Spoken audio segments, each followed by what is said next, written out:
Hi, this is Michael William Denny of the ThunderWizard.com YouTube channel. So today I want to talk to you about the difference between Kundalini Awakening and Kundalini Psychosis. I can tell you that a large number of people out there believe that they have had a Kundalini Awakening experience, when in reality what they've been experiencing is what is known as Kundalini Psychosis.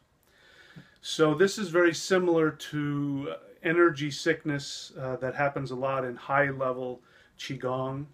Some of the really high-level Qigong practices, you can have people who are either doing things improperly, or they're mixing different techniques and traditions, or they're not grounding themselves afterwards. And what ends up happening is they have energy imbalances, which is called, Qi sickness. Today we're going to be focusing on Kundalini Psychosis as opposed to Kundalini Awakening. So I've talked a lot about Kundalini Awakening and what it is. If you haven't seen that video, please go back and watch the video about Kundalini versus Qi. And that will give you an idea of the difference, because there is a difference between life force energy and Kundalini. Anyway, I won't get into that now. So I want to just talk about Kundalini Psychosis. So what are the symptoms of Kundalini Psychosis? Kundalini Psychosis, the word psychosis is important because the psyche has a very strong connection to Kundalini. In fact, the Kundalini power, as I've said, is not life force energy.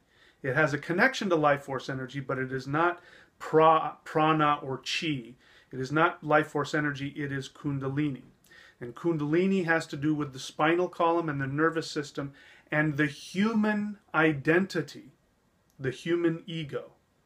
And so many times there will be some movement within the Kundalini, which, if there are imbalances in the psyche and the nervous system, which they're both connected, the nervous system is a direct expression of the psyche. So nervous disorders, you can always take that back to somebody having some kind of a identity crisis. So when Kundalini expresses itself in a way that is uncontrollable or erratic or chaotic, which can have symptoms like physical symptoms like feelings of burning up or energy, burning through the nervous tissue, a lot of pain, but then we also have emotional and psychological symptoms of feelings of bliss. People will go uncontrollably go into blissful states. They may have visions, they may have hallucinations, and they alternate between feelings of grandeur or godhood and or feelings of victimhood, being attacked. So a lot of people have an experience of being attacked by demons or these kinds of things. Other people feel like they have been thrust into becoming a god or becoming responsible for the universe, feelings of godhood.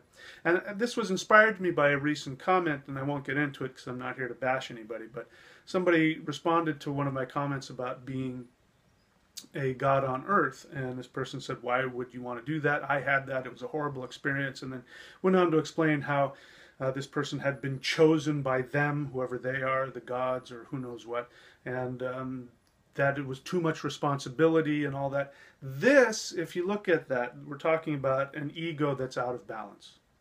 Because when you have feelings of grandeur, it's always going to be connected to the opposite end of the spectrum, which is feelings of victimhood or feelings of being out of control.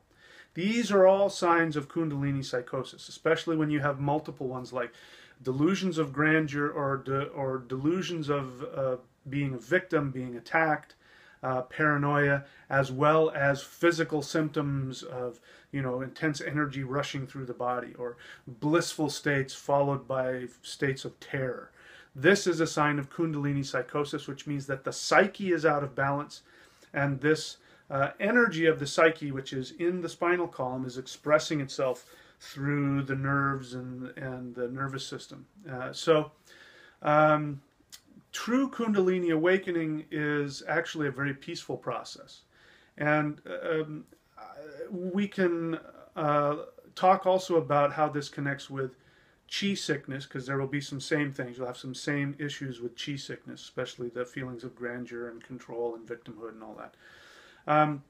But when a lot of people do energy work or qigong for the first time, lots of times they will have some physical sensations, feelings of warmth, feelings of energy, which is all very normal because blood and energy and all that moves with life force energy.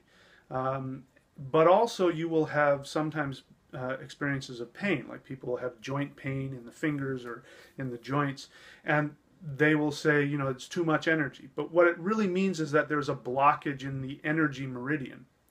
And it's sort of like, you know, if you've got your hose, you go to water your hose and there's a kink in the hose and you turn the hose on full blast, you know, the energy gets caught in the kink. And then as you unkink it, a ton of water comes through. So when you're feeling that, if you're doing energy work and you feel pain in joints or tendons or in other places, it means that there's an energy blockage in the meridian, and so the energy's coming in and hitting this kink.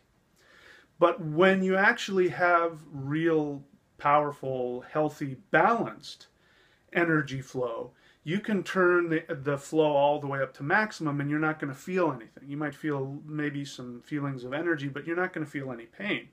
Same thing with Kundalini. When Kundalini truly awakens, there may be a feeling of bliss, but it's going to be controlled. It's not going to be chaotic. And you're not going to have this alternating feeling of godhood and victimhood combined. That is not going to happen. There'll be a feeling of balance and control and bliss, and most importantly, a feeling of being at one with your external universe. You will have a measure of control, and really it's not that kind of control where you're holding on and controlling things. It's just a feeling that things are in balance in your life. This is a sign that Kundalini has awakened properly. But a lot of people, you know, get caught up in the experiences of it and think that they've achieved something, when in reality all that's happened is that they're coming to be aware that they're out of balance. Now they may be at a tipping point where they're actually on the verge of achieving some kind of spiritual enlightenment or reaching the next level, and to do that we have to go through a crisis. But the crisis itself, although we can be happy to know that we're on the verge of experiencing, you know, true bliss and control, the crisis itself is nothing to get, you know, attached to and take credit for. Look at me, I'm all out of balance, right? That doesn't make a lot of sense. So by the way, if you want to check out how Kundalini is expressed in our ancient ancestral European tradition, please go and watch this video about Ing, the master of Kundalini, and we talk about the Ing rune as well as the ancient Indo-European god Agni, or Ing, which is the sacred internal fires of the body, which is also Kundalini. So that's it. I'm actually going to do a question and answer, one of those hour-long question and answers, and I'm going to bring this topic into it, but I'm going to be talking about what does it mean to be a god on earth? What does it mean to have these kinds of energy experiences, and you know, how do they fit into true enlightenment or true spiritual advancement, and how does that relate to the ego, the self, all of that. While I'm on the subject, you know, when we're talking about the ego, because again, these experiences are about an ego that's out of balance. The identity, it's a crisis of identity. Whenever somebody's ego is all out of control, it means that they're not clear. Somebody who acts like they're king of the world and wants to control everybody, and I've done everything, is obviously somebody who's very insecure and is trying to overcompensate for feelings of being out of control, being a victim, feeling small and vulnerable. So for that rune we have Isa, which is the rune of the healthy identity. And as you can see here, the Isa rune cannot be reversed.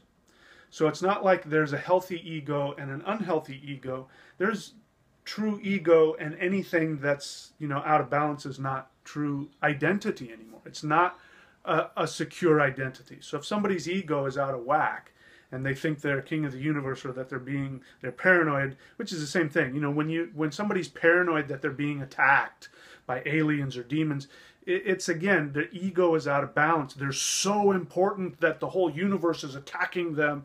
So it's this whole idea of being the most important piece of garbage in the room. You know what I mean? You can't you can't have it. You're either balanced, or you're in a state of balance where you realize your worth as well as your connection to other things, or you're out of balance and you're vacillating back and forth between being king of the world or the hugest victim of the world. So ISA can't be reversed, and that's why it can't be reversed, because you're either in a state of healthy ego or you're not.